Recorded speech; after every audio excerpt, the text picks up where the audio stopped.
Israel के retired general ने किस तरह इस्राइली डिफेंस सिस्टम की पोल खोली है और नेतन्याहू को लेकर क्या बड़ा बयान दिया है, ये आज हम आपको आज के इस वीडियो में बताएंगे आगे। साथ ही पुतिन ने CIA और आतंकवादियों के कनेक्शन को लेकर कौन सा विस्फोटक खुलासा किया है, यह भी आपको बताएंगे। लेकिन पहले एक नजर आज की बड़ी खबरों के हेडलाइंस पर।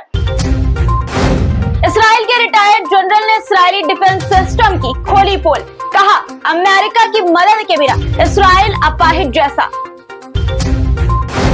रूस के राष्ट्रपति पुतिन का दावा, कहा दुनिया में 95% आतंकवादी घटनाओं के पीछे अमेरिकी खुफिया एजेंसी CIA का हाथ। यूरोपीय संघ में नेतन्याहू के खिलाफ उठी आवाज, गजा और लेबनान में हिंसा के लिए इसराइल के खिलाफ कड़ी कार्रवाई की मांग। एम्स्टर्डम हिंसा को लेकर उठे विवाद में बाल बाल बची नीदरलैंड की गठबंधन सरकार। डिप्टी फाइनेंस मिनिस्टर के इस्तीफे के बाद संकट में थी सरकार। सऊदी अरब में बेशर्मी की हद पार, म्यूजिक शो में जेनिफर लोपेज के छोटे कपड़े पहनने पर उठे सवाल। द लाइव टीवी, सच सबसे आगे। आदाब दोस्तों, मेरा नाम है मिसबा खान और आप मुझे द लाइव टीवी पर देख रहे हैं। दोस्तों, वीडियो शुरू करूं उससे पहले आपसे एक छोटी सी गुजारिश है कि वीडियो को लाइक और शेयर करने के अलावा कमेंट बॉक्स में अपने नाम के साथ आप जिस देश और शहर से हैं वहां का जिक्र जरूर किया करिए, ताकि आपके लिए और बेहतरीन कंटेंट बनाने में इससे हमें मदद मिल सके। एक और बात, आपके स्क्रीन पर आपको एक QR कोड नजर आ रहा होगा। इस QR कोड के जरिए आप हमारी छोटी छोटी मदद करते हैं, उसके लिए तहे दिल से आपका शुक्रिया। उम्मीद है कि आप इसी तरह से हमारी मदद करते रहेंगे। अब चलिए शुरू करते हैं खबर, एक एक करके आपको सारी खबरें डिटेल के साथ बताते हैं। सबसे पहले वो खबर जो ना सिर्फ इसराइल के झूठे घमंड को बेनकाब करती है, बल्कि इसराइल की बर्बादी की कहानी भी कहती है। इसराइल के एक रिटायर्ड जनरल ने इसराइल और नेतन्याहू को लेकर बड़ा बयान दिया है। दोस्तों, एक न्यूज चैनल को दिए इंटरव्यू में उन्होंने कहा कि दुनिया के सामने जो ये दावा किया जाता है कि इसराइली डिफेंस सिस्टम बेहद मजबूत है, ये सब बकवास है। इस दावे में कोई दम नहीं है। ठीक सुना आपने दोस्तों, इसराइली डिफेंस सिस्टम की वहीं के एक रिटायर्ड जनरल ने धज्जियां उड़ा दी है। उन्होंने कहा कि जो भी इस तरह के झूठे दावे कर रहा है वो इसराइली जनता और दुनिया को बरगला रहा है, बेवकूफ बना रहा है।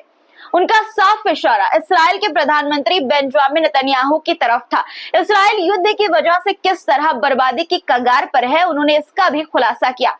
रिटायर्ड जनरल ने कहा कि इसराइल के एरो डिफेंस सिस्टम में हर मिसाइल की कीमत $1 मिलियन में है और इसराइल इतना बड़ा खर्च लंबे समय तक सहन नहीं कर सकता। उन्होंने इसराइल की अर्थव्यवस्था यानी कि इकोनॉमी की भी पोल खोल दी। दोस्तों, उन्होंने कहा कि बाइडेन और अमेरिका के सहयोग के बिना इसराइल का वजूद खत्म हो जाएगा। उनके कहने का मतलब ये है दोस्तों कि जिस डिफेंस सिस्टम और जिन हथियारों पर इसराइल को इतना घमंड है वो सिर्फ दिखावा है, सिर्फ छलावा है। अमेरिका की मदद के बिना युद्ध में वो कहीं नहीं टिक पाएगा। दोस्तों, इसराइल की कमजोरी से नेतन्याहू भी अच्छी तरह से वाकिफ हैं। उन्हें अपनी हार नजर आने लगी है, तभी तो वो दुनिया के सामने विक्टिम कार्ड खेल रहे हैं।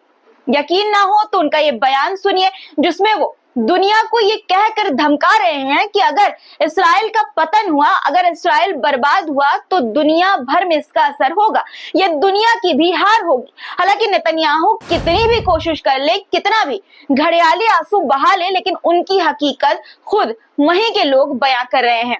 हर रोज नेतन्याहू के खिलाफ बयानबाजी हो रही है। गजा और लेबनान में हिंसा को लेकर उन्हें घेरा जा रहा है, निशाने पर लिया जा रहा है। इसराइल के पूर्व प्रधानमंत्री ओलमर्ट ने कहा कि नेतन्याहू इसराइली जनता के सामने ये झूठा दिखावा करने की कोशिश कर रहे हैं कि वो इसराइली जनता के लिए जंग लड़ रहे हैं, लेकिन ऐसा बिल्कुल नहीं है, ऐसा कुछ भी नहीं है। वो इसराइली जनता के रक्षक बनने का ढोंग कर रहे हैं। अब वो खबर जो जानता हर कोई है, लेकिन किसी भी देश की खुलकर बोलने की हिम्मत नहीं होती। ये हिम्मत दिखाई है रूस के राष्ट्रपति पुतिन ने। अमेरिका को लेकर उन्होंने सबसे बड़ा खुलासा किया है और दावा किया है कि दुनिया में 95 यानी कि 95% आतंकवादी घटनाओं में अमेरिका की खुफिया एजेंसी CIA का हाथ है। पुतिन ने यह बयान देकर दुनिया भर में तहलका मचा दिया है दोस्तों। आतंकवादी और धर्म के बीच कनेक्शन की पूरी थ्योरी ही बदल कर रख दी है। दरअसल आतंकवादी घटनाओं को लेकर यह तर्क दिया जाता है कि आतंकवादियों का जब कोई धर्म नहीं होता तो ज्यादातर आतंकवादी मुसलमान ही क्यों होते हैं, इस्लाम धर्म से ही क्यों होते हैं। पुतिन ने अपने बयान से इस बात का खुलासा किया है कि आतंकी घटनाओं का धर्म से कोई कनेक्शन नहीं है, इसके पीछे अमेरिका का बहुत बड़ा हाथ है। इसकी वजह भी आपको बता देते हैं दोस्तों। अमेरिका हथियार बनाने और बेचने के मामले में दुनिया के कई देशों में बहुत आगे है।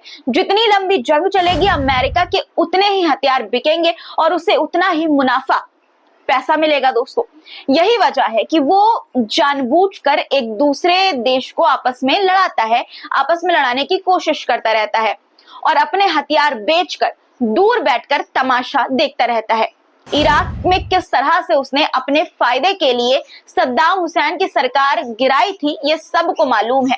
रासायनिक हथियार की झूठी खबर फैलाकर उसने पूरे इराक को तबाह कर दिया था। एक तरफ पुतिन ने जहां अमेरिका को बेनकाब किया है, वहीं संयुक्त राष्ट्र में नेतन्याहू के गुनाहों पर से पर्दा हटाया जा रहा है। यूरोपीय संघ के विदेश नीति प्रमुख जोसेफ बोरेल ने गजा और लेबनान में हिंसा को लेकर नेतन्याहू को निशाने पर लिया है और इसराइल के खिलाफ कड़ी कार्रवाई की मांग की है। उन्होंने कहा कि गजा और लेबनान में निर्दोष लोगों की हत्या की जा रही है, लोगों को पलायन के लिए मजबूर किया जा रहा है, घायल लोगों के इलाज में जुटे मेडिकल स्टाफ की हत्या की जा रही है, जिसे किसी भी सूरत में जायज नहीं ठहराया जा सकता। यूरोपीय संघ की विदेश मामलों के परिषद बोरेल की डिमांड पर अगले सप्ताह बहस होगी। आपको बता दें दोस्तों कि सिर्फ गजा में पिछले एक साल में अब तक 43,730 से अधिक ज्यादा फिलिस्तीनी मारे गए हैं, जिसमें ज्यादातर महिलाएं और बच्चे शामिल हैं।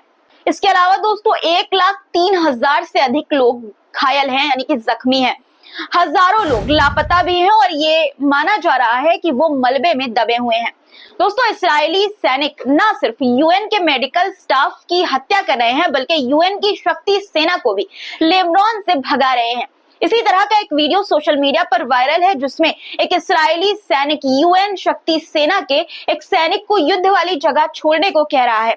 इस्राएली सैनिक तर्क दे रहा है कि यहाँ यूएन शक्ति सेना को खतरा है और उनकी तमाम सेना ये इलाका छोड़ दे।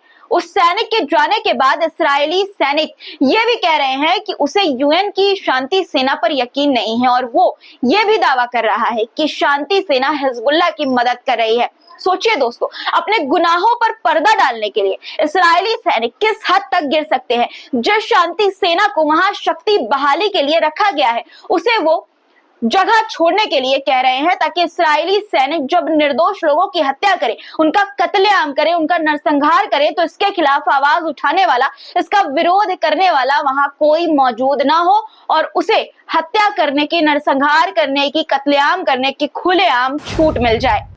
दोस्तों गजा में इस्राएली सैनिकों ने मानवीय मदद रोक रखी है। इसी को लेकर यूएन ने इसराइल से ये मांग की है कि गजा में मानवीय मदद को ना रोका जाए, ताकि जरूरतमंद लोगों तक तुरंत मदद पहुंच सके। वहीं एम्स्टर्डम हिंसा को लेकर नीदरलैंड में जोरदार बवाल हुआ है। वहां की गठबंधन सरकार जाते जाते बच गई है।